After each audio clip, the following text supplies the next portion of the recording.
Ever feel like that road to startup success is paved with, good intentions, but maybe not the best directions? Right. But Yeah, trying to read a map in the dark. exactly. And that's kind of what we're tackling today Okay. with Christine Michaelis' Startup Yearbook. Oh, yeah? This guide's cool because it breaks it down into 52 weeks, each one focusing on a different business aspect. That's a really digestible format. I like that. Right. Yeah. Bite-sized Yeah. business wisdom. Mm, And don't worry, we won't be gone for a year dissecting it. We've got you covered. exactly. We're condensing it all down. We're going to hit the highlights. But the cool thing is, Yeah. Michaelis actually provides downloadable resources for each week if you want to go deeper. Nice. Yeah. So you can kind of create your own, Your own little your own little startup boot camp. boot camp. Yeah, I love it.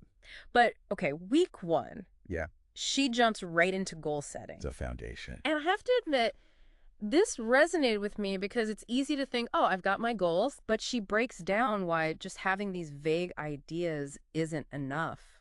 Yeah, because I think a lot of times people, they have an idea of what they want, but it's not specific enough to be actionable. Totally. And that's where this whole ACHIEVE acronym comes in that she uses. And honestly, at first I was like, another acronym. Yeah. But Another business acronym. it really does break it down in a way that makes sense. Yeah. So for our listeners, because we like to make things practical. thoughtful. Yeah.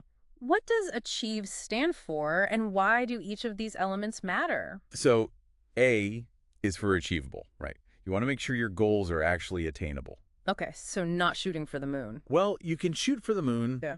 but you need to know how you're going to get there. Okay, fair. Yeah, so it's about having these like stepping stones. Yeah. C is for challenging Okay. because we don't want to be bored, Well, right? you gotta keep it interesting. Got to have that challenge to kind of propel us forward. H is for harmonious, Okay. meaning that your goals should align with your values, I like that. which we'll probably talk about later. Yeah. Yeah, which is actually the next. Is it the next week? It is. Oh, perfect. Yeah, it all connects. I told you. I love it when it connects like that. I know. It's like she knew you were gonna do this. Yeah, it totally did. Okay, so IN is for inspirational. Because we need that drive, that passion to keep us going. Right, it's gotta light your fire a little bit. Absolutely. E is for exciting. I'll tell you. Similar to inspirational, right? Yeah. If you're not excited about your goals, why bother? Right, exactly. It's gotta get you up in the morning. Precisely. And V is for valuable. Okay. Your goals should align with your overall vision and purpose. So it's all about that bigger picture. Yeah. And then the last E, Yes. evaluated. Yes. So we've got to measure our progress, right? Absolutely. Because if you don't measure it, how do you know if you're succeeding? That's so true. I am the queen of not measuring. We all. But, okay, so we've got our achieve goals. We do. We're feeling good, but week 2 dives into values, and this is huge, right? Huge. Because your values are what really define your brand and attract your ideal customers. It's that authenticity piece. Exactly. People can sniff out a fake from a mile away. Oh, yeah, they can tell. So what makes defining those values so important? Because we hear that word values thrown around a lot. Yeah, it's a bit of a buzzword. It is. But think of it this way. Your values are your guiding principles. Okay. They're the non-negotiables that shape how you run your business, how you treat your customers, how you interact with the world. So it's less about what you're selling. Exactly. Yeah. It's about the how and the why behind it. Yeah, I like that. And Michaelis uses this great metaphor in the book. She says, your values are like a lighthouse in a storm. Ooh, I like that. So when you're facing tough decisions or the seas get rough, your values are there to guide you and help you stay true to yourself and your mission. It's that compass. Exactly. Okay, so we've got our goals, our values, we're feeling good. What about the vision? The big picture. Yeah. Yeah, week 3 tackles crafting a vision statement. Yes. But not just any vision statement, it's got to be one that pops. Right. So what makes a vision statement truly stand out? Passion. Okay. You have to inject your heart and soul into it. So it should feel exciting. Absolutely. Absolutely. It should give you chills. It should make you want to jump out of your seat and get to work. I love that. It's not just a corporate document. It's your chance to paint a vivid picture of the future you're creating.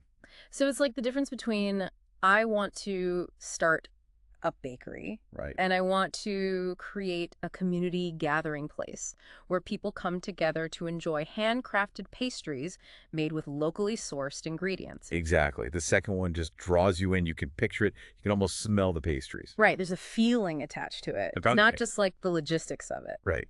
Okay, so we've got this vision. Yes. It's clear, it's exciting, but now week 4 comes in with the mission statement. And this is where we get really specific. Okay. This is your why, your purpose. And how is that different from the vision? Because sometimes those can feel a little muddy. Right. They're definitely connected, but the vision is the dream and the mission is how you're going to get there. Okay, that makes sense. So the mission statement is more action-oriented. It defines what you do, who you serve, and the unique value you offer. It's the what, who, and how of Exactly. the bigger picture. Precisely. And Michaelis stresses keeping it concise and customer-focused. Short and sweet, right to the point. Exactly. Because no one wants to read a novel when they're trying to figure out what your business is all about. No one's got time for that. So Exactly. it's got to be like an elevator pitch almost. Exactly. Okay, so we've got our goals, our values, our vision, and our mission. We've got the foundation. That's huge. That's like The first the big one. groundwork. And it's so important. It is, because without a strong foundation, everything else crumbles. And that's something that, sometimes we want to rush through, Right. but it's worth taking the time It's an investment. to really solidify those pieces Absolutely. because it impacts everything else It does. that you do moving forward. It does. It informs every decision you make. So good. It's like setting your compass and making sure it's always pointing you in the right direction. I like that. Okay, so we've got our foundation, right? Goals, values, the vision, the mission, it's all coming together. Blueprints are ready. Exactly. But now we got to actually build the thing. And Michaelis has got us covered, don't you worry. Weeks 5 through 15 are all about building that essential startup toolkit.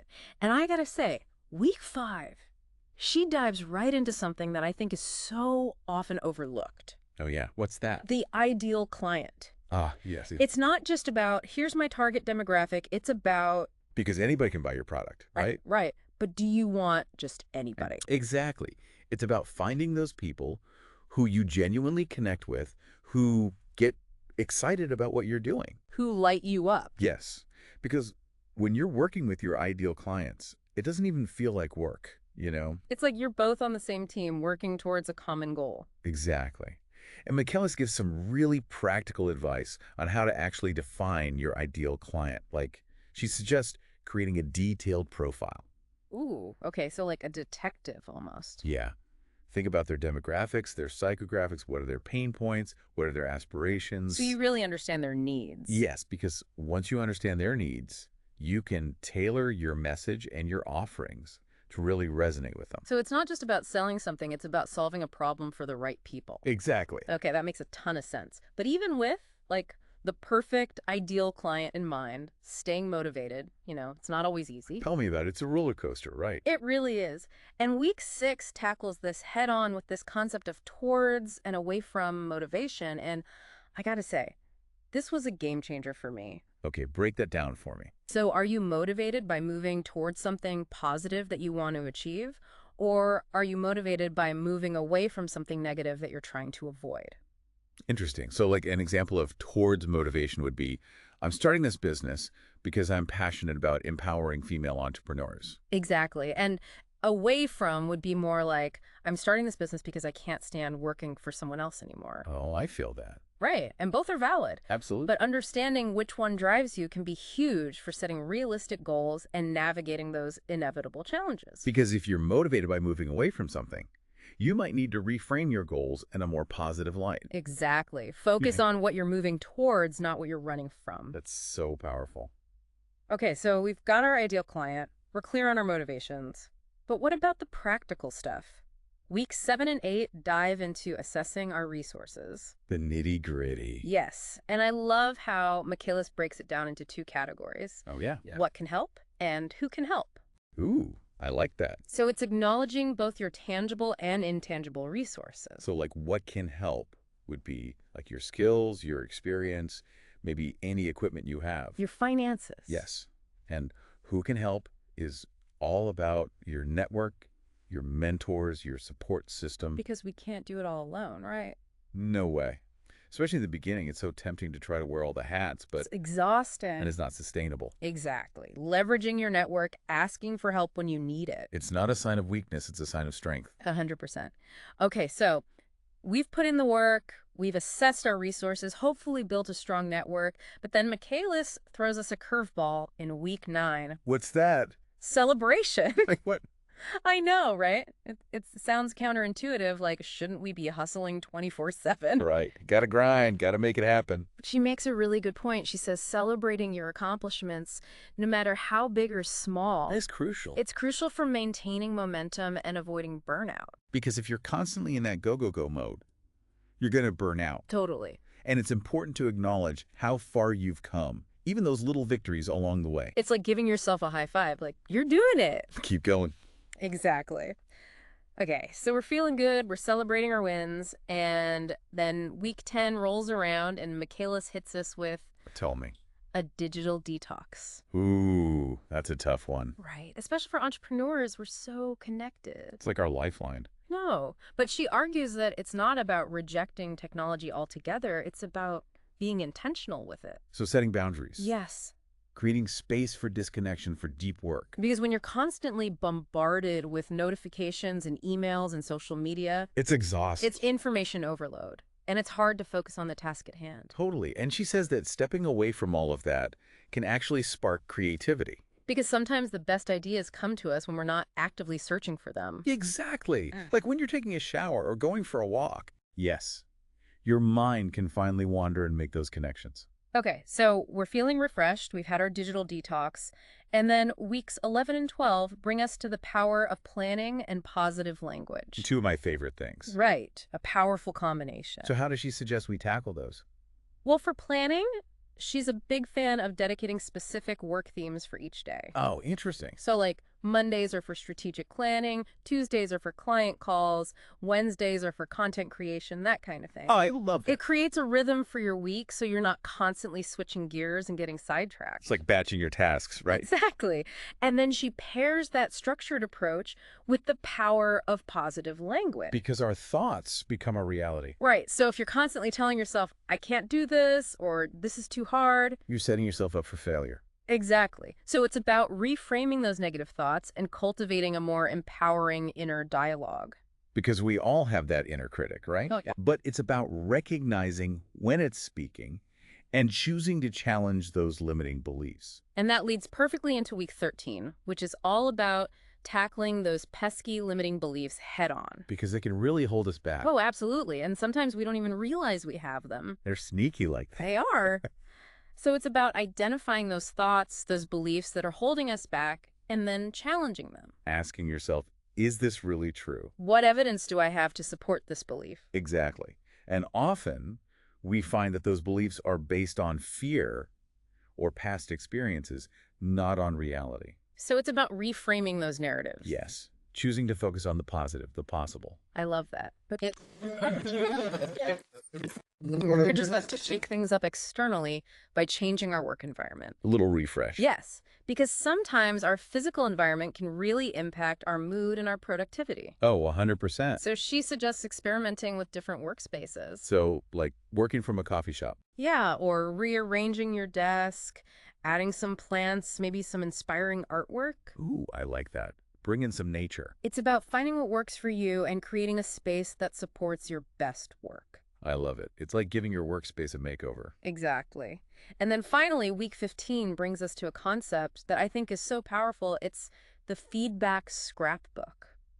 Okay, tell me more about this. So it's about creating a tangible reminder of your successes and the positive impact you've had on others. Oh, I love that. So anytime you get a positive review, a testimonial, a kind email from a client, Print it out. put it in the scrapbook. So that when you're having a tough day, when those doubts start creeping in, You can open it up and remind yourself, that you're amazing. yes, that you're capable, that your work matters. I love that so much. It's such a simple but powerful tool for combating imposter syndrome and staying motivated. Absolutely. It's about shifting your focus from the negative to the positive. Yes. And remembering all the good that you're putting out into the world. I love that.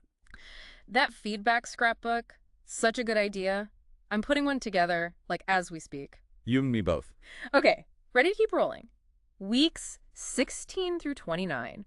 Michaelis calls this section action and adaptation. Makes sense, right?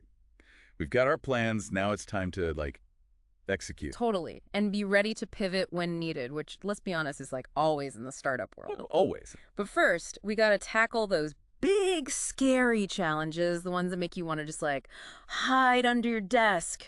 Week 16 is all about that. We've all been there. Those tasks that just loom over you. Right. Ugh, the worst. And we procrastinate, and then it's like double the pressure.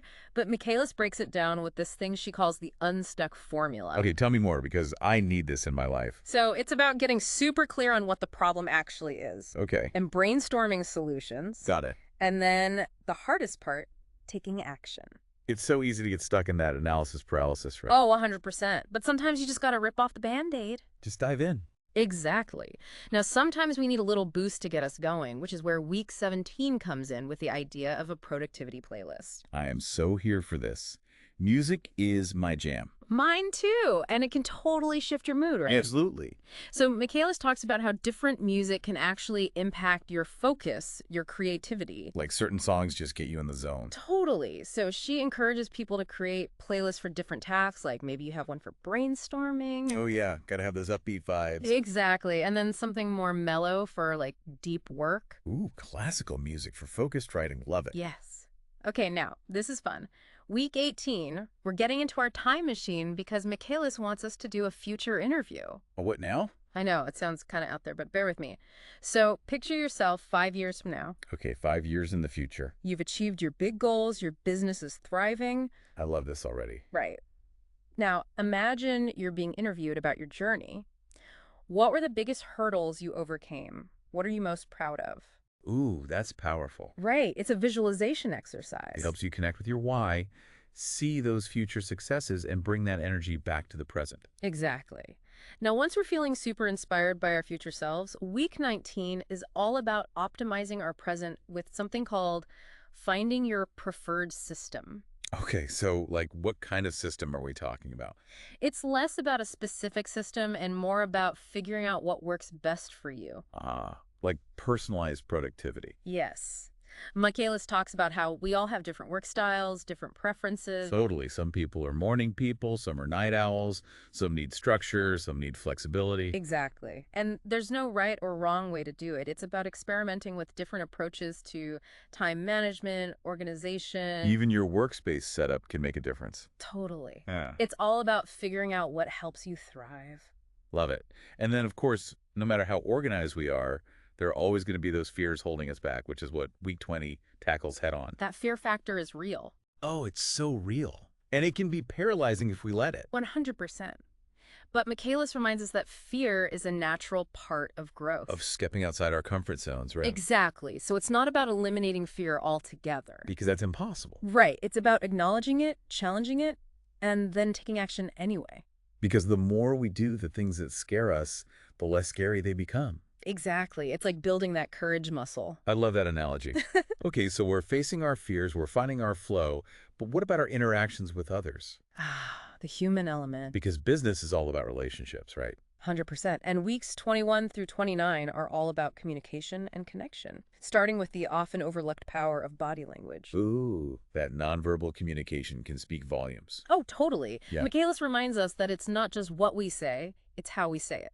Our posture, our facial expressions, our tone of voice, it all plays a role. And it's a two-way street, right? Paying attention to the body language of others can give us valuable insights into what they're really thinking. Totally. It's like a secret language we can learn to decipher. Exactly. Now, speaking of communication, weeks 22 and 23 focus on seeking diverse perspectives and crafting a killer elevator pitch. Okay, I'm seeing the connection here, because when you have a wide range of viewpoints, It makes your message stronger. Michaelis talks about how important it is to seek out voices and experiences different from our own. because we don't know what we don't know, right? Exactly. And that can help us refine our message, make it more inclusive, more impactful. It's like adding different spices to a dish to enhance the flavor. I love that analogy. Okay, now get ready for this, because week 24 is all about the power of kindness. Okay, I was not expecting that, but I love it. Right. You wouldn't necessarily think it's a top business strategy. No, but it makes so much sense. It does. And Michaelis talks about how kindness isn't just good for the soul, it's good for business. Because people want to work with people they like and trust. Right. Exactly. And when you're kind to your clients, your colleagues, even your competitors, it creates a more positive and supportive environment for everyone. It's a win-win.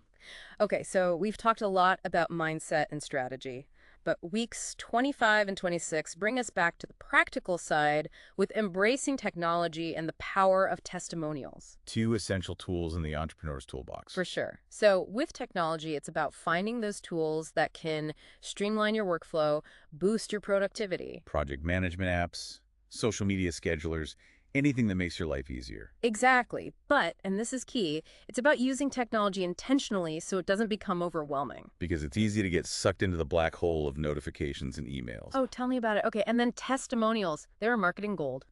Michaelis reminds us that word of mouth is so powerful. Because people trust recommendations from people they know. Exactly. So if you've got happy clients, don't be afraid to ask them to share their experiences. Those testimonials can make all the difference. Okay, we're almost there. Week 27, and this one's important. Me time. Yes, we've got to talk about this. It's so easy to get caught up in the hustle and forget to take care of ourselves. It really is. But Michaelis stresses that me time isn't selfish. It's essential for our well-being, our creativity, and ultimately our success. Because we can't pour from an empty cup, right? Exactly. Okay, feeling refreshed. Because week 28, it's back to business. Market trends, baby. Gotta stay ahead of the curve. Always.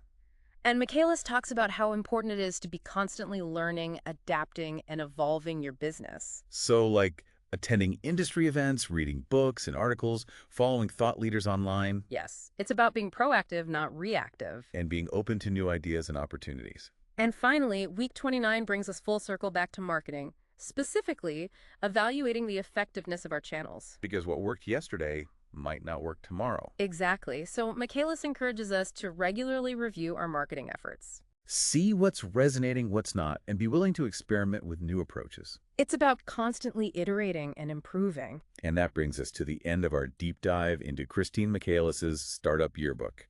It's been quite a journey. It really has. From defining our ideal client to crafting a killer elevator pitch. From embracing technology to, yes, prioritizing kindness. Michaelis has given us so much to think about and, more importantly, to actually do.